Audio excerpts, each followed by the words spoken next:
Well, this time what I talked about, in the light of everything we have heard so far, was the relationship of both the Church's teaching and the Church's sacramental ministry of absolution and bringing the person back to the fullness of the faith.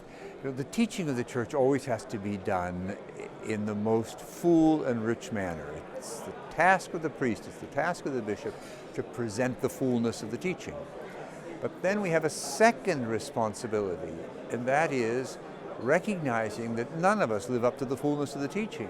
So we have to be there with God's mercy. That's why we have the sacraments of healing, to make sure that we all have that richness of mercy as we struggle to attain the fullness of the teaching. And there was a third point I made, and that is both the lived teaching and the lived experience happen within the context of the Church.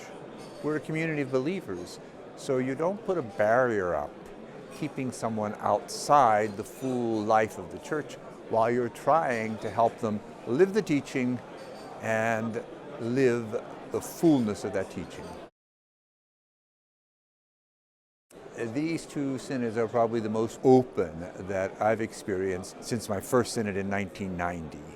I think the last two synods, the one that preceded this one and this one, are really great improvements. It's in a way an evolution. We're watching the development of the synod. Remember, they only started. This all began in 1965 with Paul VI. But the idea that having bishops get together in these smaller circles, talk more, discuss more, and then bring back their reflections to be shared by others, I think is a great step forward. The first of these synods I went to, we sat for 3 weeks and listened, and then we had 1 week of small discussion. Now it's almost the reverse.